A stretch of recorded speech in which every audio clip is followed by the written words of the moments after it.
Vamos a dar inicio al segundo vídeo explicativo del ajuste por inflación impositivo. En este vídeo repasaremos la legislación vinculada con el ajuste estático. Si bien la lectura es bastante tediosa, finalizaremos el vídeo con un ejemplo práctico sencillo a los fines de fijar los conceptos desarrollados. Como vimos en el vídeo anterior, el ajuste estático se lleva a cabo sobre los saldos al inicio de las partidas del activo y pasivo que denominamos monetarias. En este punto tenemos que resolver dos cuestiones. La primera es la referida a cómo determinamos el saldo a computar. En esta cuestión entra en juego el hecho de si consideramos el saldo contable o el impositivo. Hay que recordar que existen partidas cuya evaluación difiere según se apliquen los criterios contables o los impositivos. Por ejemplo, el saldo de cuentas por cobrar, en la contabilidad puede estar ajustado por la previsión para incobrables, la cual seguramente diferirá de la previsión impositiva, por lo que los saldos no serán iguales. A la primera cuestión la resolvemos entonces considerando los saldos valuados según las normas del impuesto a las ganancias y no los saldos contables. Entonces, si partimos de los saldos expuestos en los estados contables, deberemos ajustar previamente las valuaciones de las partidas según los criterios impositivos. La segunda cuestión a resolver es definir qué partidas debemos considerar como monetarias. Como explicamos, la ley del impuesto no utiliza este término, sino que se encarga de hacer un detalle de las partidas a considerar, siguiendo dos mecanismos. Para determinar el activo computable, el artículo 106 inciso A, parte del total del activo y enumera taxativamente las partidas que se le deben detraer. O dicho de otra manera, las partidas que no deben considerarse computables a los fines del ajuste impositivo estático. Podríamos decir que la ley se encarga, en el caso de los activos, de enumerar cuáles de ellos se consideran no monetarios y, por lo tanto, no se consideran para determinar el resultado por inflación. Sin mayor análisis, dado que será tratado en los siguientes vídeos, podemos mencionar que no se computarán. Los bienes de uso, ya sea terminados o en curso de elaboración, los materiales destinados a inmuebles para el uso. Incluye además las señas o anticipos que congelan precio para su compra. Los bienes inmateriales, como por ejemplo patentes, marcas y concesiones que son activadas. Tampoco se consideran computables los gastos de organización, desarrollo, estudio o investigación. Las existencias de madera cortada o en pie en las explotaciones forestales, a pesar de que se consideran bienes de cambio y estos para la ley son computables. Las acciones y participaciones sociales, así como los aportes y anticipos a cuenta de futuras integraciones de capital.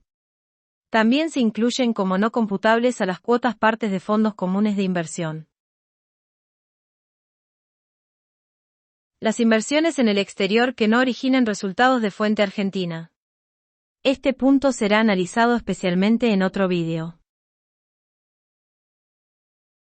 El saldo pendiente de integración de los accionistas que figuran dentro del rubro créditos del balance.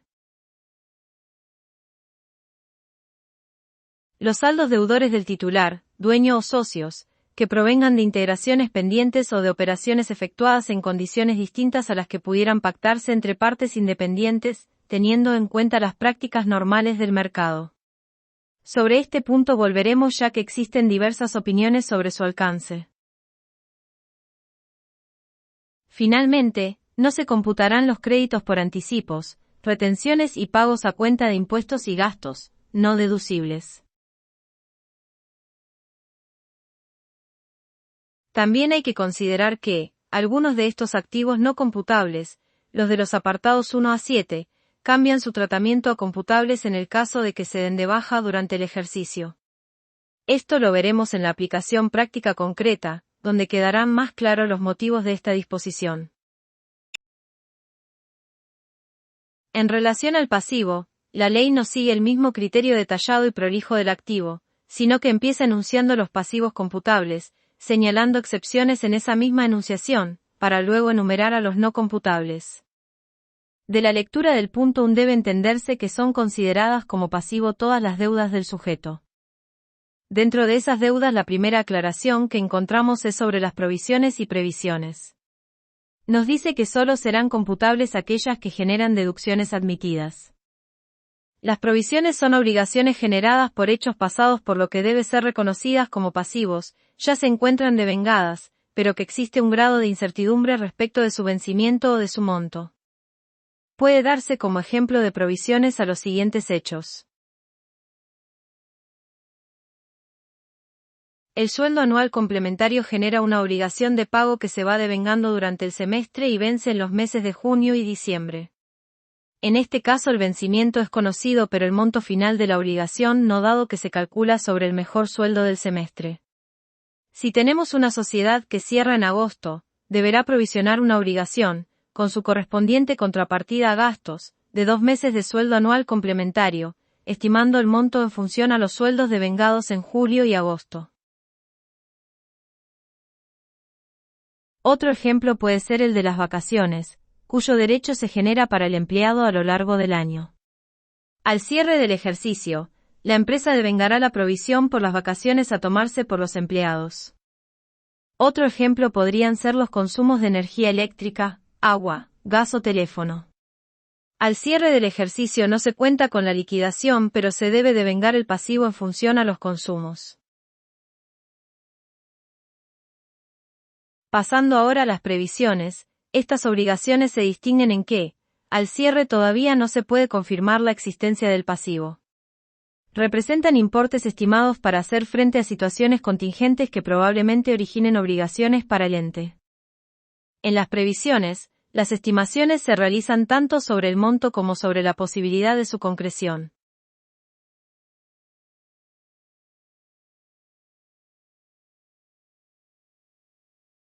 Para determinar entonces, si una provisión es deducible, solo debemos analizar las disposiciones referidas a los gastos computables y no computables de la tercera categoría.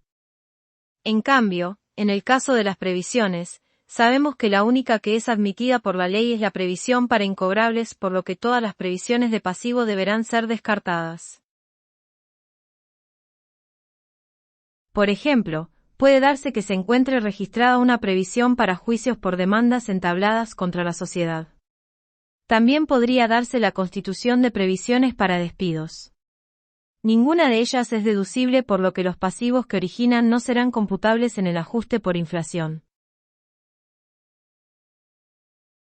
También la ley enumera expresamente dentro del pasivo las utilidades percibidas por adelantado y las que representen beneficios a percibir en ejercicios futuros. Dentro de los denominados beneficios a percibir en ejercicios futuros, podemos incluir a los anticipos de clientes e inclusive a las ganancias diferidas por aplicación del criterio del devengado exigible del artículo 24. Finalmente, dentro del pasivo computable hace una aclaración respecto de los honorarios y gratificaciones. Hay que recordar en este punto que estas deducciones pueden tener tope o, inclusive, condiciones para su cómputo. En el caso de los honorarios, el tope está dado por el artículo 91 inciso I, teniendo como condición adicional para su deducción el hecho de que deben ser asignados antes del vencimiento de la declaración jurada. Para las gratificaciones, el artículo 91 inciso F, dispone la posibilidad de su deducción en la medida de que sean abonadas antes del vencimiento de la declaración jurada. Es decir que, si estos pasivos fueron provisionados contablemente, solo deberán ser computables en la medida de que hayan podido ser deducibles en el ejercicio por el cual se pagaron. Y por el monto deducido en el caso de que haya operado algún tope. Y si ellos fueron deducidos pero no provisionados contablemente, se deberán incorporar como pasivos computables en el cálculo del ajuste por inflación estático. Con respecto a los pasivos no computables, se señala expresamente a los aportes o anticipos recibidos a cuenta de futuras integraciones de capital por el hecho de que forman parte del patrimonio neto y no del activo. Siempre y cuando no devenguen intereses o actualizaciones, ya que estaríamos ante un verdadero pasivo. Los saldos acreedores del titular, dueño o socios, que provengan de operaciones de cualquier origen o naturaleza, efectuadas en condiciones distintas a las que pudieran pactarse entre partes independientes, teniendo en cuenta las prácticas normales del mercado. Si el activo por estas operaciones no es computable, tampoco lo será el pasivo. Ya volveremos expresamente sobre este tema en los siguientes vídeos. Teniendo cuantificado el activo y pasivo computable, solo resta aplicarle a la diferencia entre ellos el índice de precios al consumidor desde el cierre del ejercicio anterior hasta el cierre del ejercicio actual. El resultado por inflación surgirá de la diferencia entre el patrimonio neto computable ajustado y el patrimonio neto computable histórico. Si los activos son mayores a los pasivos, se producirá una pérdida por exposición a la inflación, por lo que el ajuste impositivo será negativo.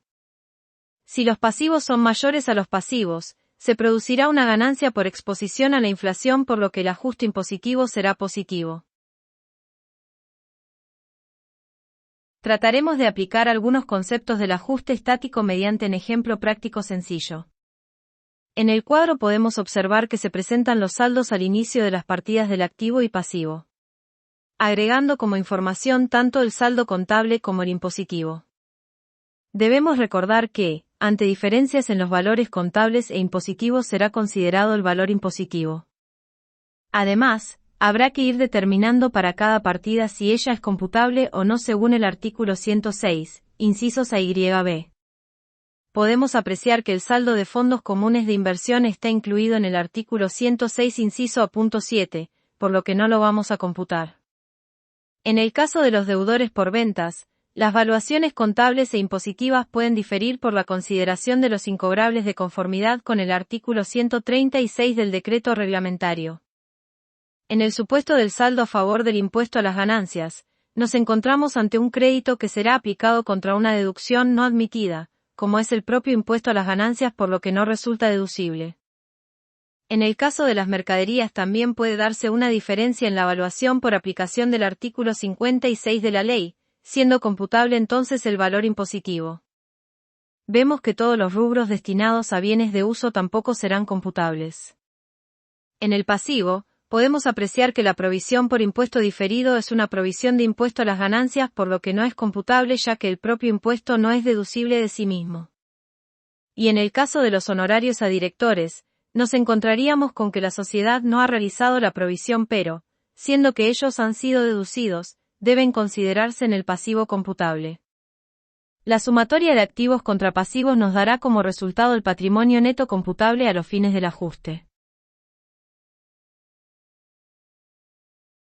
Luego, determinaremos el ajuste por inflación calculando el patrimonio neto ajustado mediante la aplicación del índice de precios al consumidor y comparando esta cifra con el patrimonio neto histórico.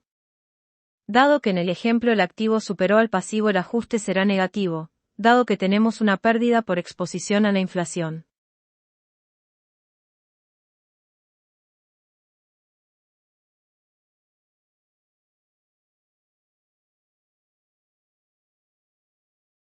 Esta es solo la primera parte del cálculo del ajuste por inflación impositivo, ya que, como vimos en el vídeo anterior, el ajuste de punta a punta de los saldos al inicio no representa la realidad del resultado por inflación, por lo que deberemos realizar el ajuste dinámico a los fines de corregir las cifras ajustadas de punta a punta.